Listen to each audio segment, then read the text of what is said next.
You take a seed, you plant it, you grow it, you dry it, you roll it, you smoke it, and it goes down smooth. Hey! Spanning the globe to bring you the latest developments in medical cannabis, adult marijuana, industrial hemp, and spiritual ganja. We love the herb. It's time for the Marijuana Agenda with Russ Belville. Now, here's your host, Russ Belville. Good day, tokers and tokettes and non-toking lovers of liberty. It is Friday, July 14th, 2017, and it's got to be 420 somewhere in the world. So glad to have you here. We've made it to the weekend, and we've got a jam-packed show for you today where we take on marijuana prohibition at the federal level with two of the nation's leading experts on marijuana policy. First, coming up in our Marijuana Policy Insider, brought to you by Marijuana Policy Project, we have the new Communications Director, Morgan Fox, sitting in with us to discuss that new bill that will allow Veterans Administration doctors to recommend medical cannabis to their patients in the states that have passed those laws. Then coming up in drug war data mining, Paul Armentano from Normal tuned me into this new study, a data analysis from the treatment episode data set, the nation's rehab data, showing that we sent more and more kids to rehab, but fewer and fewer of them were really heavy-duty pot smokers. And what is going on with that? Then coming up in Pot and Public Policy, brought to you by the Brookings Institution, we have John J. Hudak, a senior fellow on government affairs. He'll be joining us to discuss the latest revelations in the Russia scandal and how those might bring down the Trump administration, or at least prevent it from being able to attack legal medical marijuana. Also in the show, in the Radical Rant, we'll talk again about Tennessee and urge you to contact the governor there to help Michael Brooks. You're listening to the Marijuana Agenda with Russ Belville. Hi, I'm Russ Belville from the Marijuana Agenda. Putting together the most comprehensive live weekday marijuana news talk program is a full-time job. Now you can do your part to ensure that listener-supported independent cannabis radio journalism can continue by becoming a patron of the Marijuana Agenda. Just log on to mjagenda.com and click the Become a Patron button. For your $4.20 monthly donation, you'll receive over 20 hours of original first-hour podcasts, plus other materials only available to paid subscribers. Or for just $9.99 a month, become a VIP patron. You'll get over 40 hours of podcasts for the complete program, including Toker Talk Radio, plus ad-free downloads of the segments heard on the Marijuana Agenda. Plus, VIPs get exclusive access to the video replay of the 2-hour live stream show and downloads of the spreadsheets and charts I provide from my years of curating marijuana data sets. Thank you for your support, and remember, I cannot do it without you. Please become a patron today at mjagenda.com. Did you know that in the U.S., Black women have the highest HIV infection rates of all women? As a public health professional, I know we can do better. Every day, I work to close the gap in health inequities, but I'm just one person. We need you to join us in this important fight. This October, we're coming to Atlanta for the 2017 Drug Policy Alliance Reform Conference. Join us in the fight to end the drug war. Register now at reformconference.org. You're not high. You're listening to the Marijuana Agenda with Russ Belville. We've turned the corner on drug addiction in the United States. Drug addiction in the United States is under control. Okay, maybe you're a little high. Looking for the 420 friendliest way to visit beautiful legal Potland, Oregon? I'm Lori Duckworth, inviting you to come stay with us at Delta 9 House and Studios. You get your own private room with queen bed and access to our high-speed Wi-Fi, premium entertainment system, and more. We'll even cook you breakfast. Look us up on Facebook at Delta 9 House. That's facebook.com/Delta9House. Delta 9 House is booked through Airbnb.com. City of Portland permit number 17-159855.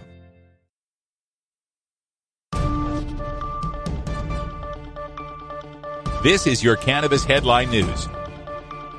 Brought to you by MarijuanaMoment.net, the complete source for all your marijuana news in one morning newsletter from Marijuana Majority Founder Tom Angel.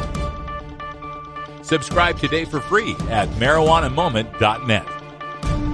This is your Cannabis Headline News for Friday, July 14th, 2017. I'm Russ Belville.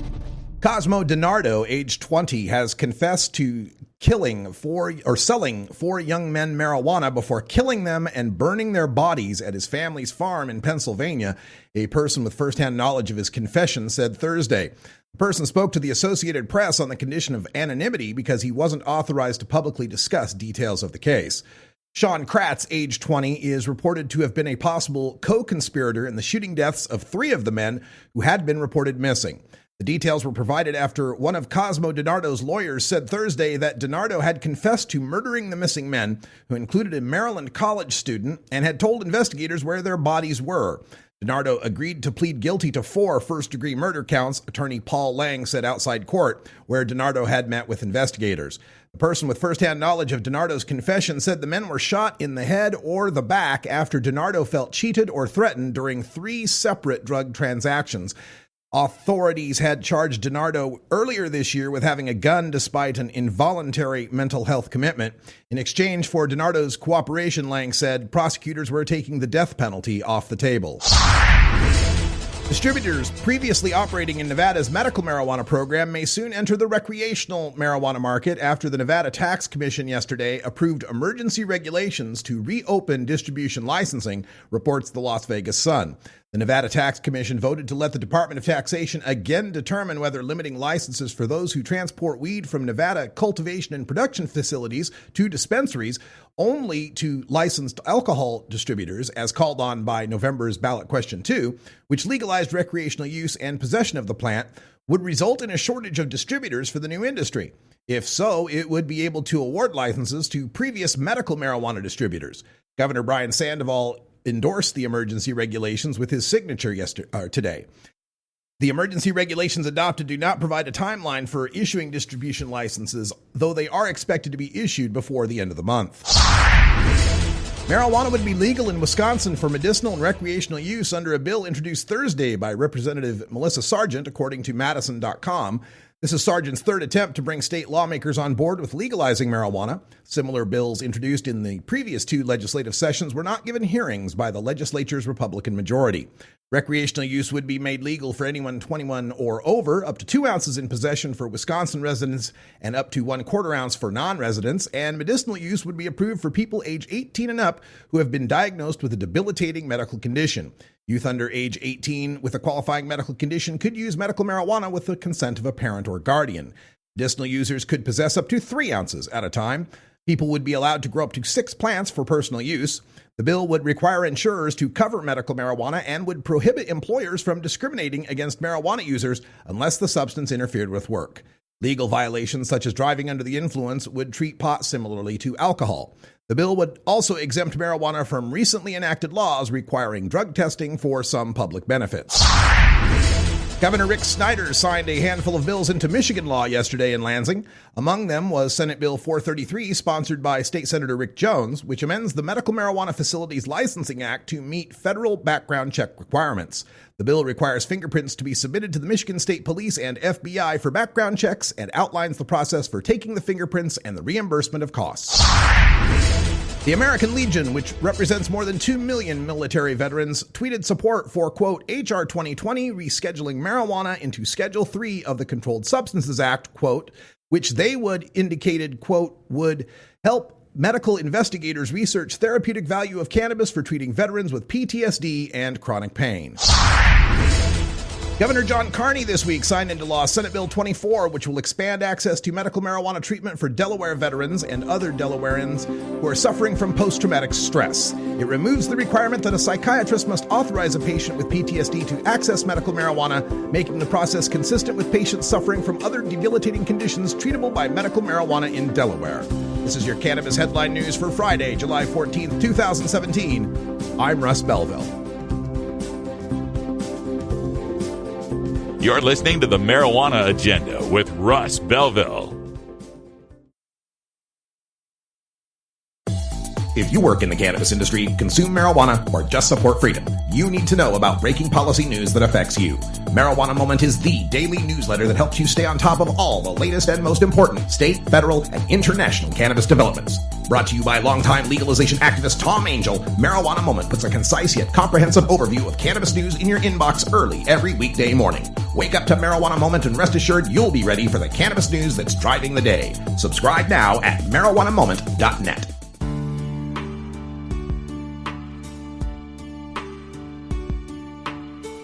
I'm Russ Belville with the Marijuana Agenda. Join me every 2 weeks for Cannabis Q&A with Dr. Mitch Earlywine from the Burning Issues podcast on CannabisRadio.com. Learn more at mjagenda.com/about.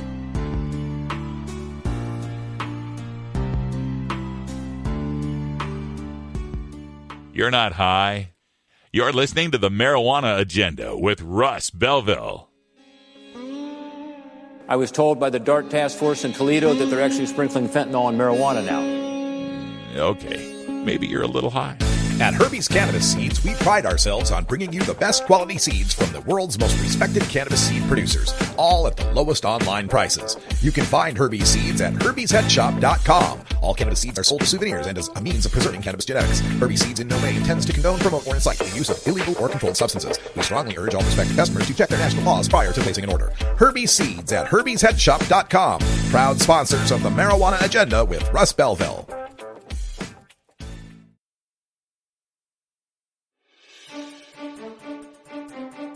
This is Marijuana Policy Insider, brought to you by the Marijuana Policy Project at MPP.org. MPP is the nation's largest marijuana policy organization, promoting sensible marijuana policy reform in Congress, in state legislatures, and through state and local ballot initiatives. Today, we take a look at the most recent state and federal reform efforts with the Marijuana Policy Insider. Welcome, everyone, to another edition of the Marijuana Policy Insider. I'm Russ Belville, and joining us today for our program, we have Morgan Fox, and Morgan newly installed into the position. What's the exact title that you're working under now? Well, I'm the Senior Communications Manager at the Marijuana Policy Project, and I've been here for a number of years, very close to this issue.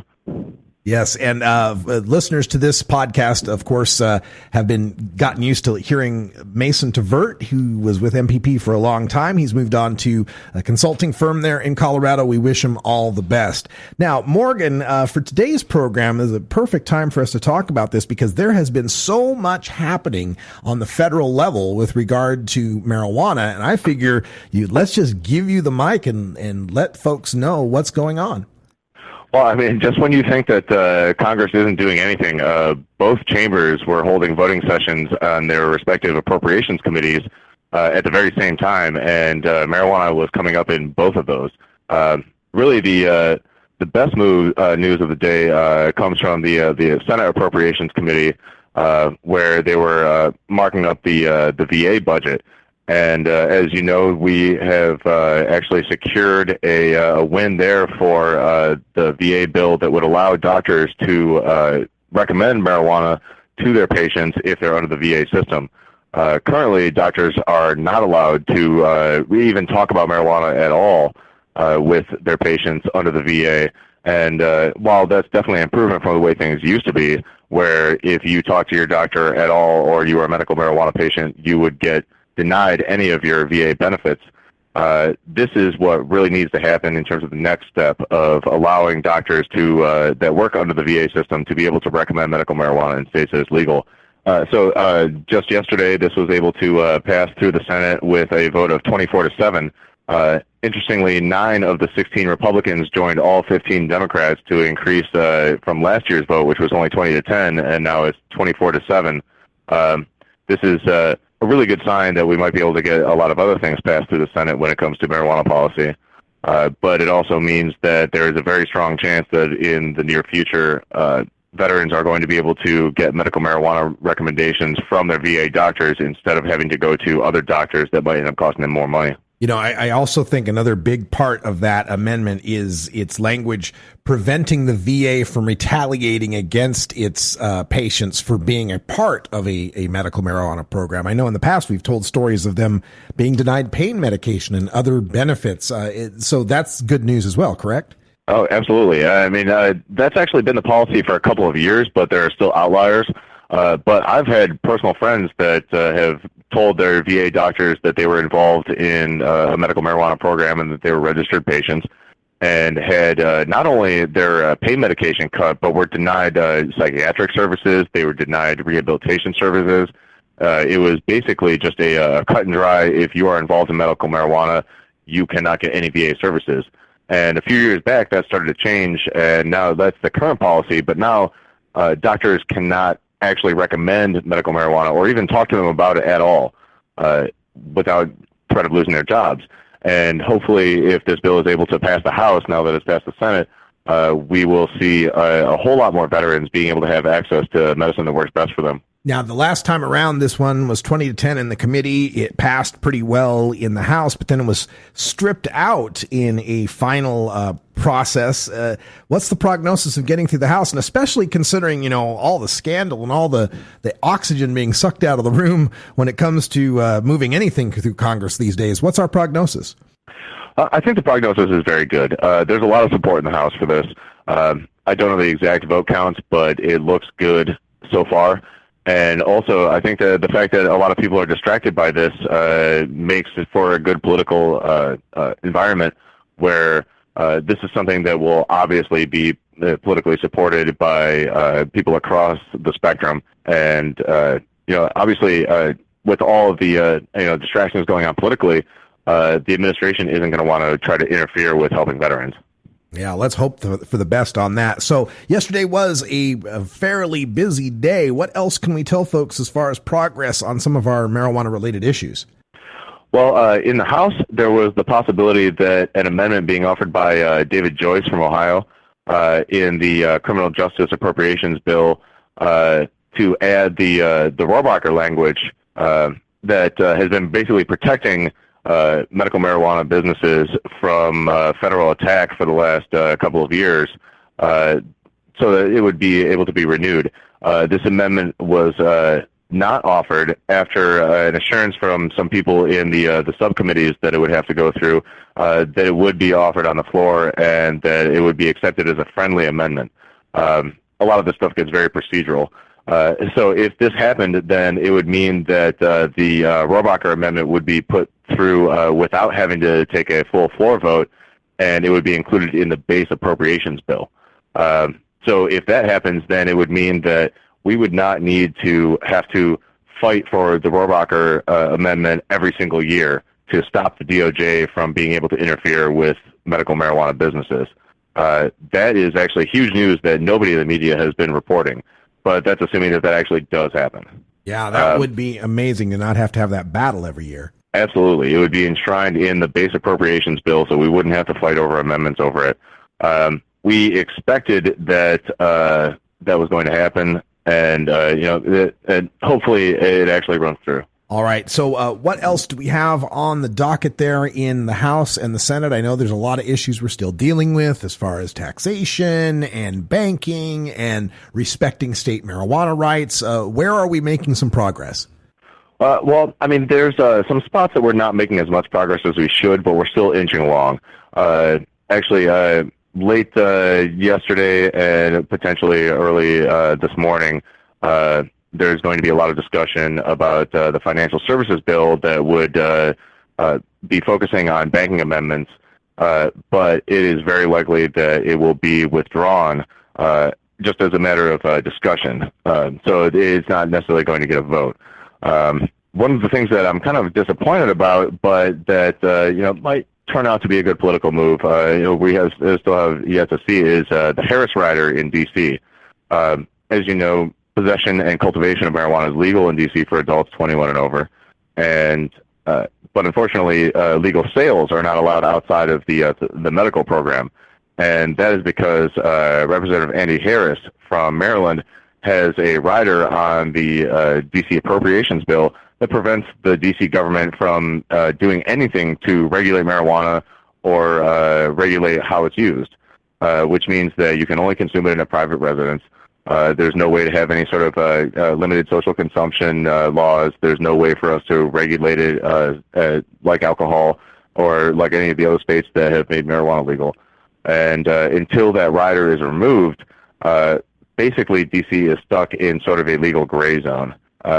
And unfortunately, we were not able to push back against that rider during this session, and hopefully that will change in the very near future.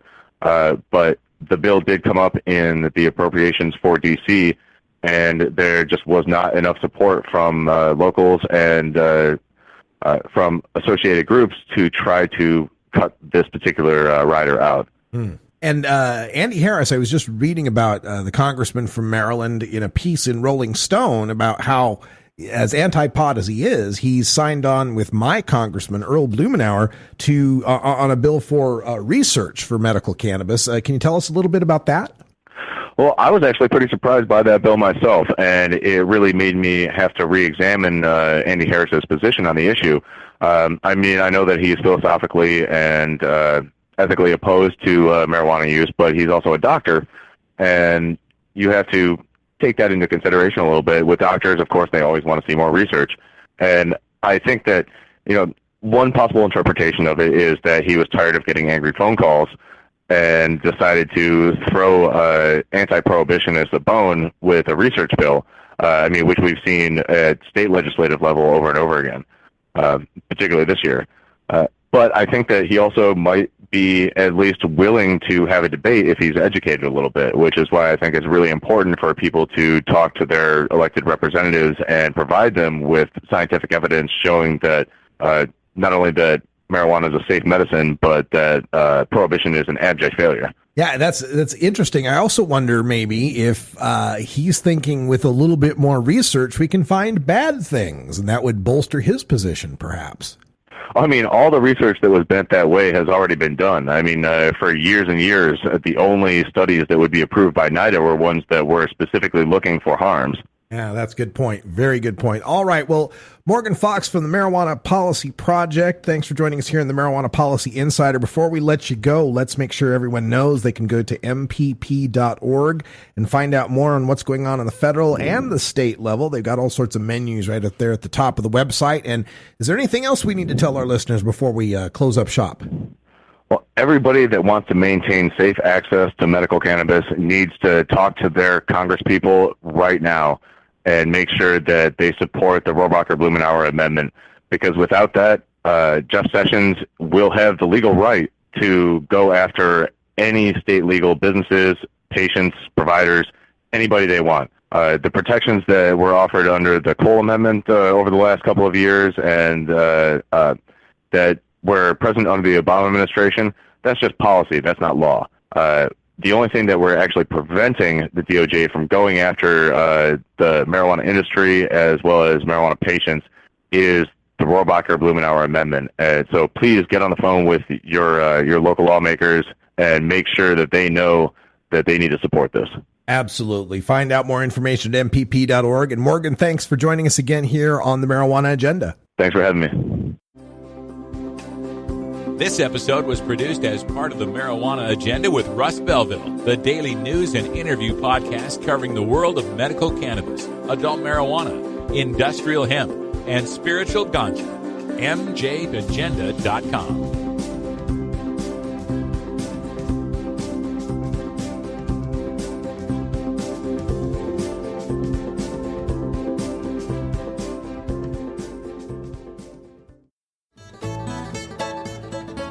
New beginner guitars and banjos are often constructed much better than ones built before your time.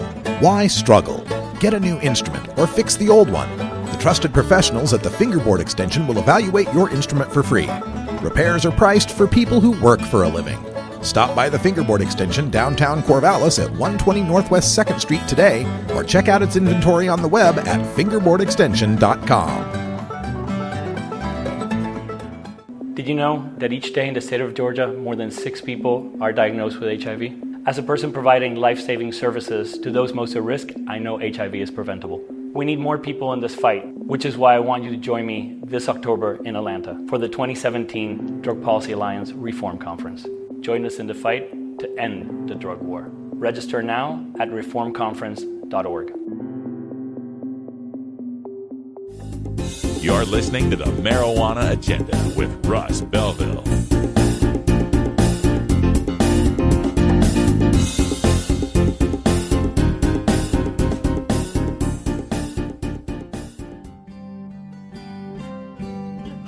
I'm Russ Belville from the Marijuana Agenda. Putting together the most comprehensive live weekday marijuana news talk program is a full-time job. Now you can do your part to ensure that listener-supported independent cannabis radio journalism can continue by becoming a patron of the Marijuana Agenda. Just log on to mjagenda.com and click the Become a Patron button. If you're an organization or business looking to promote your brand, we have sponsorship patronage available at mjagenda.com. Sponsorship includes 15 and 30-second ad breaks and 6-minute interviews on the podcast, depending on sponsorship level, which begins at $19.99 a month. Thank you for your support, and remember, I cannot do it without you. Please become a patron today at mjagenda.com.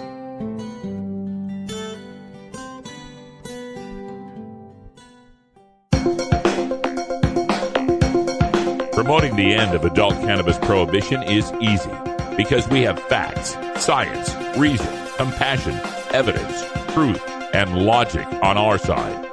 It's even easier when researchers catalog it all for us. Learn how to gather the facts on marijuana use, arrests, seizures, rehabs, drug tests, and more on this edition of Drug War Data Mining. Today in Drug War Data Mining, we're taking a look at a new report that does data analysis on the treatment episode data set. Now, if you don't know what this is, the TEDS data, TEDS, refers to the rehab admissions and the rehab information that is collected by those drug rehab organizations and clinics that receive federal funding. They're mandated by law. And they took a look at these admission data from 1995, 2012. And what they found was an increase in the percentage of those admissions that were criminal justice referrals. That is, a drug court is sending someone, forcing them to go to rehab. But they also found a decline in the level of marijuana use by those who were admitted to these marijuana rehabs. And this prompted the authors to conclude, quote, trends within these data suggest the increases may reflect over-identification of less problematic marijuana use as requiring treatment, end quote. In other words, we're sentencing people to rehab that don't need rehab. The punishment for getting caught with marijuana is rehab, but that's no indication that someone has a problem with marijuana. Now, looking at the raw data, first of all, let's break this down to just youth marijuana use, young people, right? In 1995, there were 52,894 people of those young ages that were admitted into rehab for marijuana. By 2012, the latest data we have available, there were 87,000 marijuana admissions. And at their peak in 2009, it had gotten up to 104,000 admissions for marijuana rehab for young people. But how often they had used marijuana went down. You take a look at those were daily marijuana users. Of all those 52,000, almost 53,000 that got admitted in 1995, 27% of them were daily users. But by 2012, out of the 87,500 that were admitted, only 20% were daily users. It went down by 7 points. When they took a look at how many of those people that were admitted in 1995 out of the 52,000 that were admitted that had not used marijuana in the entire month before going to rehab, it was almost 23%. That number by 2012 was up to almost 30%. You got almost 30% of the people going to rehab for marijuana that didn't even smoke marijuana in the month prior to going to rehab. How addictive of a drug is this? And in those years, 2006 through 2009, when it peaked and got up to 104,000 admissions, it got up to almost 32%, damn near a third of the people going into rehab for marijuana that hadn't even smoked pot in a month. The total number of admissions and the number of admissions just for marijuana increased over that 18-year period from 1995 to 2012. But the number of non-marijuana admissions, that is, admissions for drugs other than pot, didn't significantly decrease or increase. Kind of stayed about the same. So once again, we're seeing how the war on drugs, and especially when it comes to the use of rehab, is being fed by marijuana consumers who don't need rehab. 19% of the use of marijuana by these people admitted to rehab in 2012. We told you 30% of them didn't use it at all in the past month. Another 19% had used it no more than 3 times in the past month. So that's less than weekly. So you got almost half the people in rehab for marijuana in 2012, of the young people admitted, that hadn't even used it once a week. Now, the referrals to rehab for marijuana by the criminal justice system were 53% of all rehab admissions. Over half the admissions were there because a drug court forced them to. And that was an increase of 70% compared to what that was in 1995. And demographically speaking, according to the report, quote, in terms of number of youth in 2012 compared to 1995, whites increased by 10.8%. Blacks, 86%. Latinos, 255%. And others, 188%. Now, this increase could reflect demographic changes in the U.S. population, but the degree of difference was, quote, much larger than what would be anticipated. So not just court-ordered rehab that's filling these clinics up with people that could, beds that could be taken by people with serious dependence issues with heroin or meth or cocaine, but increasingly so, they are people of color that are being forced into these rehabs they don't need. Also, not just forced there by the criminal justice system. According to the study, over the years, there was also an increase in school-based referrals. School referrals increased 78.6%, while other community agencies increased 160%. Other community agencies include community and religious organizations, governmental welfare agencies, private welfare agencies, 12-step programs, and defense attorneys. So again, people being forced into rehab. And also, when we look at the healthcare professionals, the employers, or other substance abuse disorder professionals, the people who actually could determine if someone's having a problem at work or medically speaking, they got an issue, those percentages stayed flat or even declined. So the healthcare people trying to send people in for marijuana, that didn't change much at all. Criminal justice, schools, welfare agencies, 12-steppers, that all went through the roof. And they conclude, quote, legalization of marijuana use may in fact lead to some youth needing treatment for a substance use disorder. However, our results highlight the importance of identifying those youth in actual need of services for purposes of both reasoned discussion in the policy arena and optimal apportionment of resources for drug education and intervention aimed at youth. End quote. The study is called Trends of Youth Marijuana Treatment Admissions, Increasing Admissions Contrasted with Decreasing Drug Involvement. I will post the link in the chat. It'll also be available up at mjagenda.com.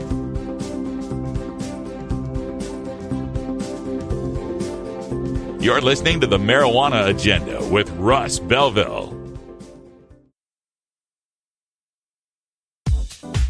The Marijuana Agenda with Russ Belville is proudly sponsored by the Marijuana Business Association. The MJBA, called by NBC News the Cannabis Chamber of Commerce, is the fastest growing business association and the fastest growing industry in America.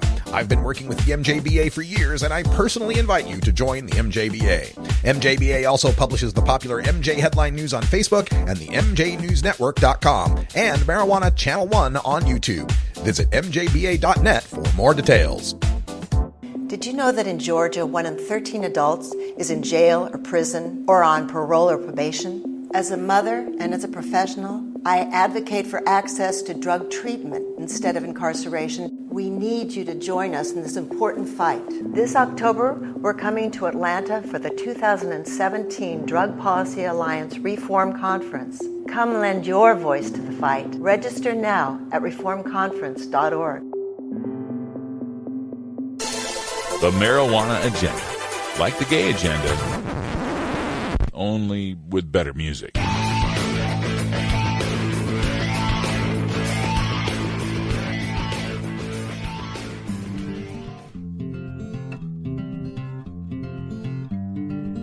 I'm Russ Belleville with the Marijuana Agenda. Join me every 4 weeks for Cultivator's Corner with Jorge Cervantes from marijuanagrowing.com. Learn more at mjagenda.com/about.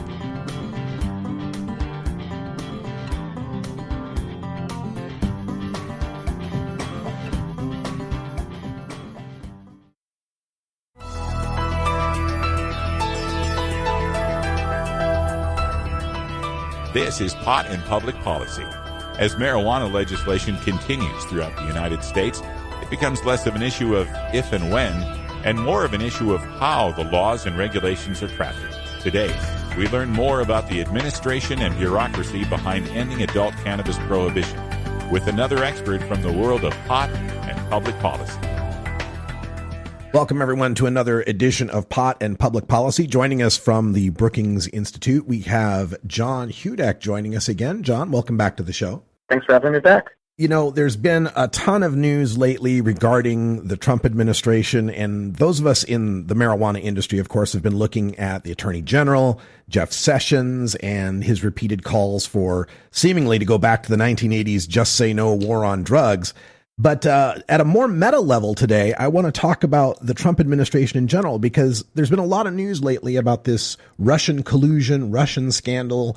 And I know a lot of our listeners out there are wondering, are we even going to have to worry about Jeff Sessions? Are they going to be around that long? Can you give us a basic rundown of what we know today and how this might affect our industry?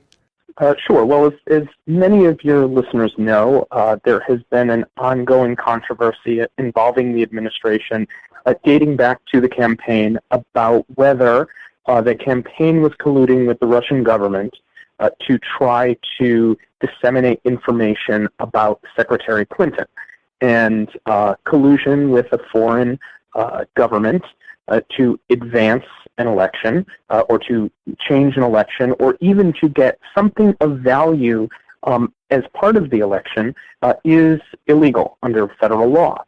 And so this investigation has been going on in multiple congressional committees.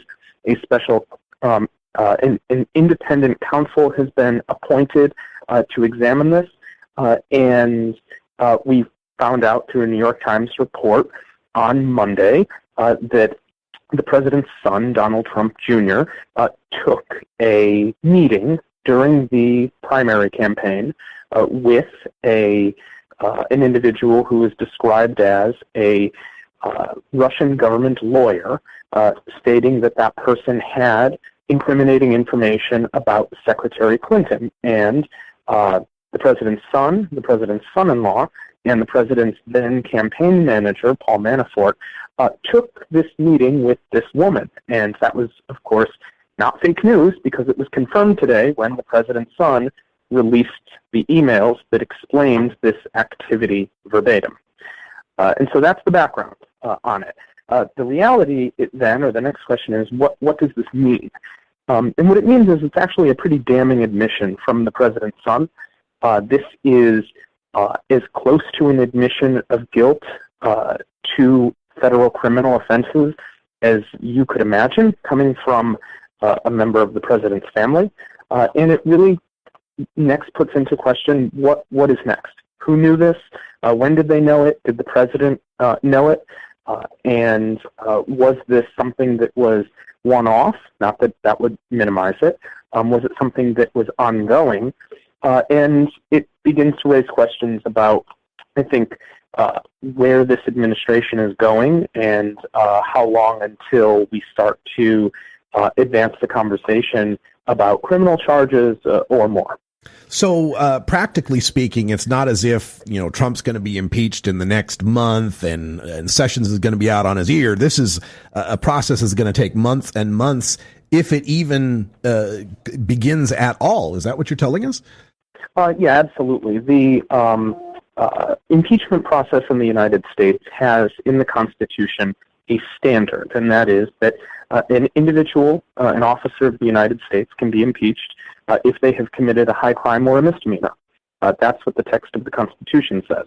The reality is impeachment happens because of a political process. That is, Congress can impeach a president for whatever reason Congress wants, and the president could also commit a ton of high crimes and misdemeanors, and Congress can choose not to impeach him.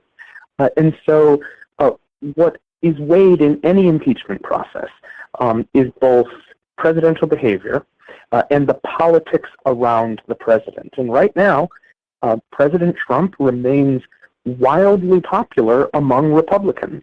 And so if the House tries to impeach the president, the Republican House, I should add, tries to impeach the president, they will irritate many of the same voters who they need to go to get reelected in a year and a half. And so those politics make it very unlikely that impeachment would ever happen. Impeachment would only happen if the behavior became so reprehensible that even members of their own party looked out at their constituency of Republicans and said, wow, this guy, even the core Republican supporters think this guy needs to go. Then there's a chance that he gets impeached and removed. But short of that, and we are nowhere near there right now, Donald Trump's going to continue to be president. So, failing that we're going to actually get Sessions ousted through any sort of process that removes the Trump administration, the next question would be the political reality of it. With all these investigations, everything that's happening in Congress regarding this Russia scandal and collusion, what are the chances that Sessions and Trump can make good on their promises to crack down on this drug scourge as they see it? So I'll back up a little bit by saying the ability for the Attorney General to continue to serve and the ability of the President to continue to serve can be two different things. It's important to remember that the Attorney General is also caught up in the Russia investigation. He met with the Russian ambassador multiple times and never admitted to that when, during his confirmation process, he was supposed to put down every time he met with a foreign official. And so you have to assume that the Attorney General is at least not necessarily a target, but he is someone who both the House and Senate Intelligence Committees and the Special Counsel are looking at. That said, there's no evidence that he's done something that is criminal that would require that would push the president to ask for his resignation or for him to submit it regardless. So then, what does it mean? But your next question was, what does that mean for policy moving forward? And what often happens when you are mired in a scandal like this, although this is a presidential scandal of fairly unprecedented proportions, but when you are in a situation like this, it slows your policy agenda down to a halt. And one of the things that at least a talented president and administration and chief of staff would tell the administration in a period like this is, do not rock the boat. Do not do things that are controversial policy-wise. Do not do things that will irritate parts of the base, because the Trump administration, let's be frank, right now is in a survival mode. And they are hanging on because there are enough Republicans who support the president to allow him to continue moving forward. For marijuana, it's actually a unique position because there are a lot of Republican members of the Trump base who support marijuana reform, wholly adult use reform, and there are even more who support medical marijuana reform. And so if the call goes out, don't do anything very controversial. While it's no guarantee that Jeff Sessions is going to have his hands tied, because frankly, trying to guess what Jeff Sessions is going to do is a losing proposition.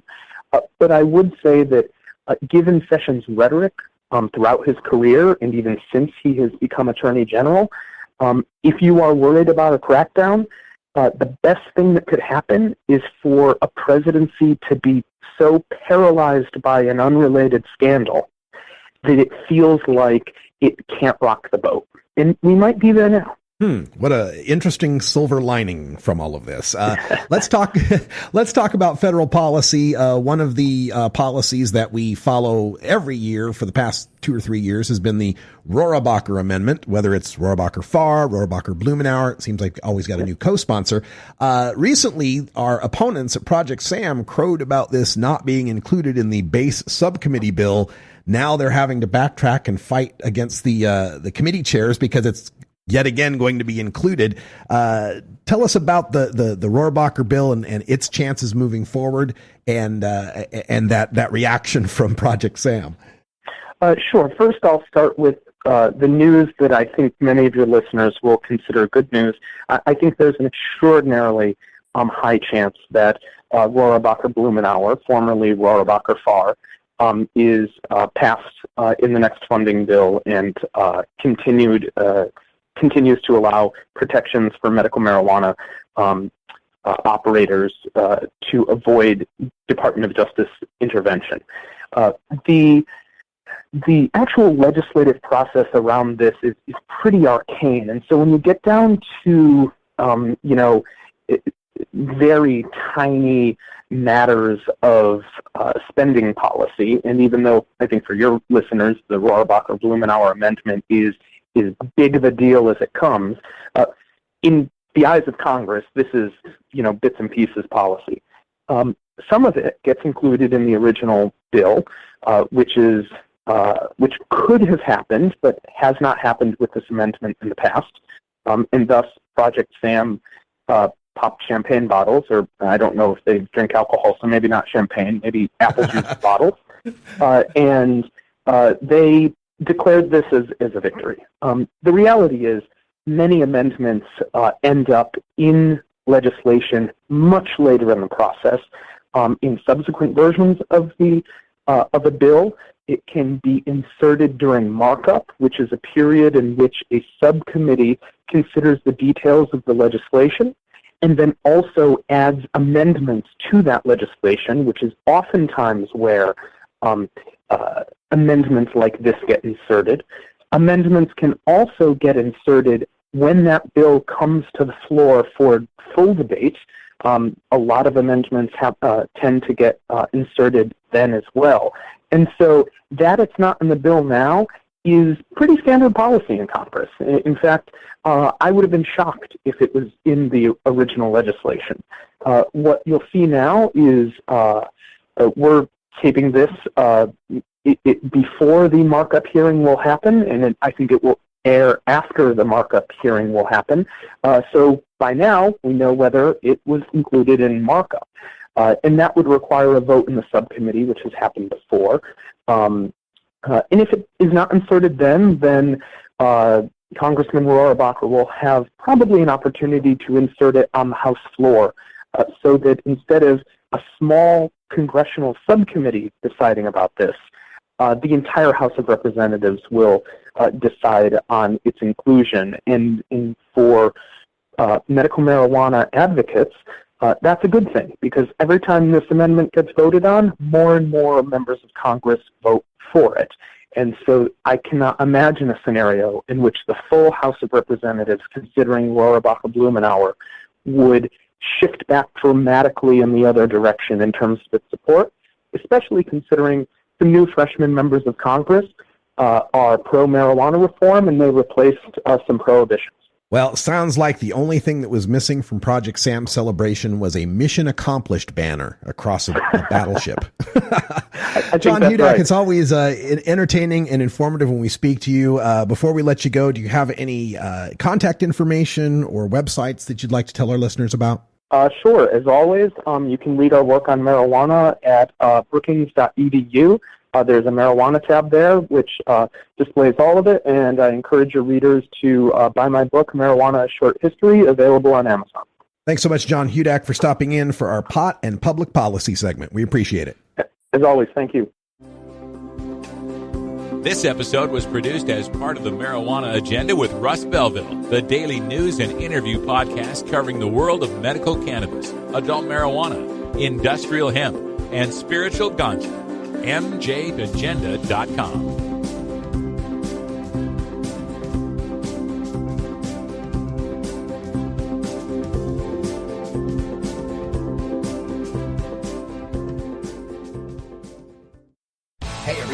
Russ Belville from the Marijuana Agenda, inviting you to be like me and get your ink done at Lucky Horseshoe Tattoo, Fort Worth's most female-friendly, clean, sterile, awesome tattoo shop. Thomas and his crew are true artists who can design you a custom piece or use a design you bring in. Lucky Horseshoe also offers all styles of tattooing as well as piercings and all-around fun. In the DFW area, stop by Lucky Horseshoe Tattoo and tell them Radical Russ sent you. Trust me, it'll feel awesome. Hey, this is Willie Nelson for Normal.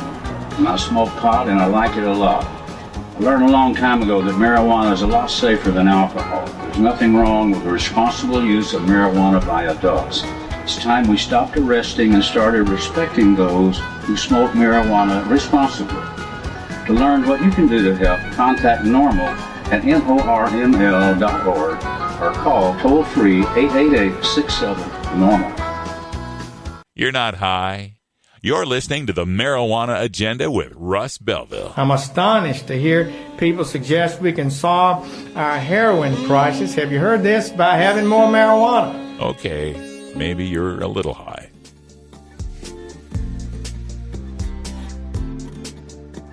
I'm Russ Belville from the Marijuana Agenda. Join me for A Sensible Future from Students for Sensible Drug Policy every other Tuesday here on the Marijuana Agenda. Learn more at mjagenda.com/about.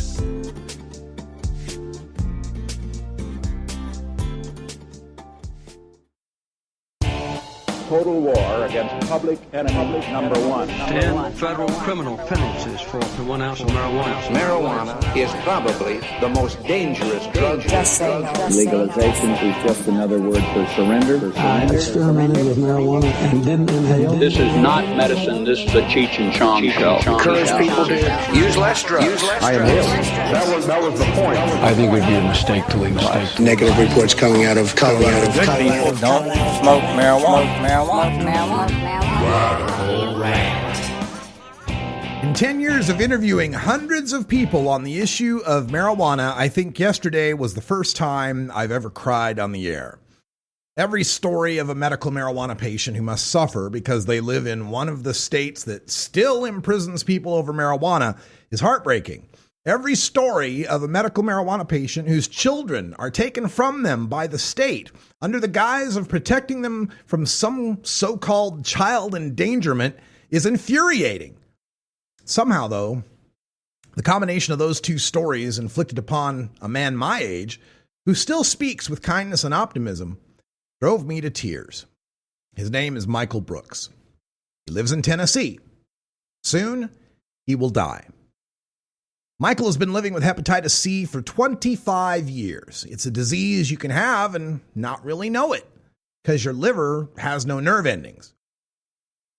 Only after it's devastated that organ and its failure begins to affect the rest of your body do you then seek the medical attention that gets you the blood test that earns you that diagnosis of infected for life. However, little of that life may still remain. Michael, like so many I've interviewed, exhausted every pharmaceutical remedy proffered by modern science, mostly to no avail, while acquiring all the deleterious side effects those medicines produce. In desperation, Michael and his wife, who is also positive for Hep C, traveled to Colorado.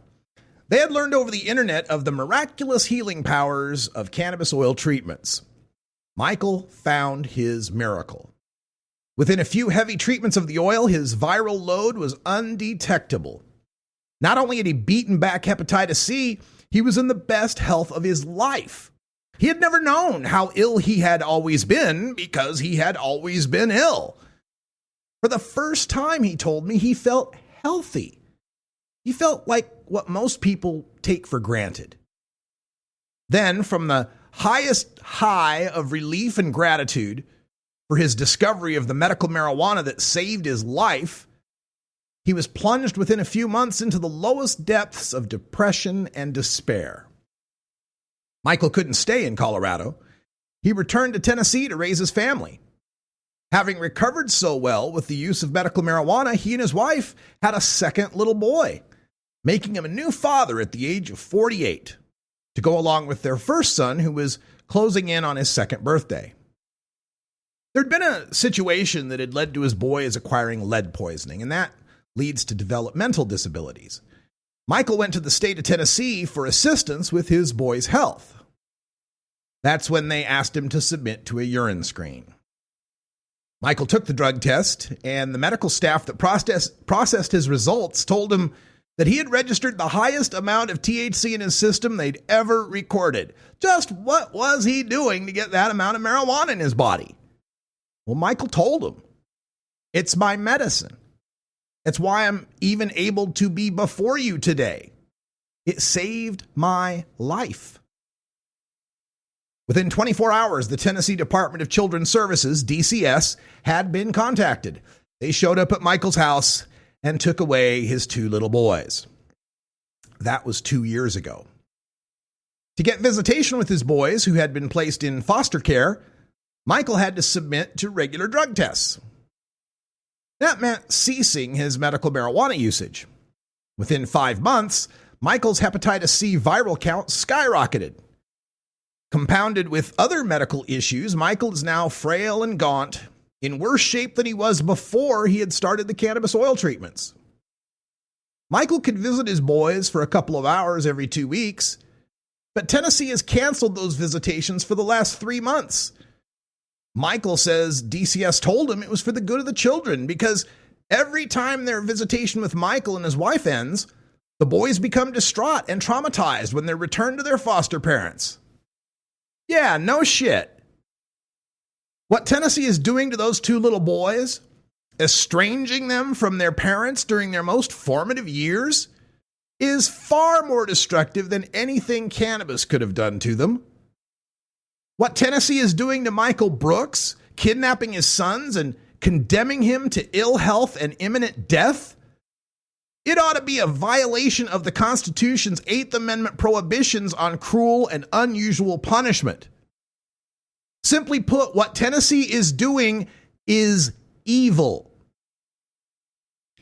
Please take a moment to write 2 emails for me. One of them, write with all the love and kindness you could spare, to Michael Brooks. His email address is michaelbrooks1013, Michael, BROKS 1013 at gmail.com.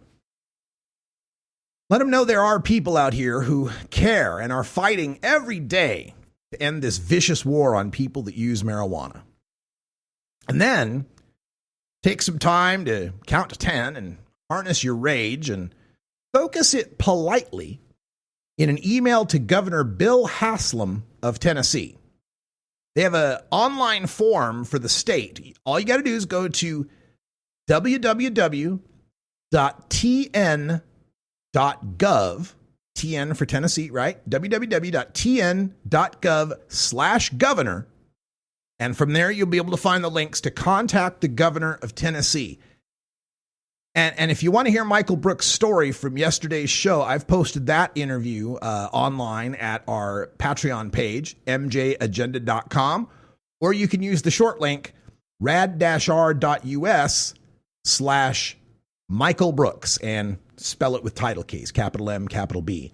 That's rad-r.us/Michael Brooks. It's bad enough he has to give up his medical cannabis treatments. He's done so willingly. He has complied with what the state of Tennessee asked him to do to get his kids back. And if Tennessee is not going to legalize medical marijuana anytime soon, he's condemned to death from hepatitis C. The least the state could do is let his 2-year-old and 4-year-old be beside him at his deathbed. That's all the time we got for Hour 1. Stay tuned. Hour 2 is next, live on YouTube and podcast at Toker Talk Radio. And until next time, take care of each other, Tokers. Follow MJ Agenda on Facebook, Pinterest, Instagram, YouTube, and follow MJ Agenda Show on Twitter. Learn more at mjagenda.com. You take a seed, you plant it, you grow it, you dry it, you roll it, you smoke it. You take a seed, you plant it, you grow it, you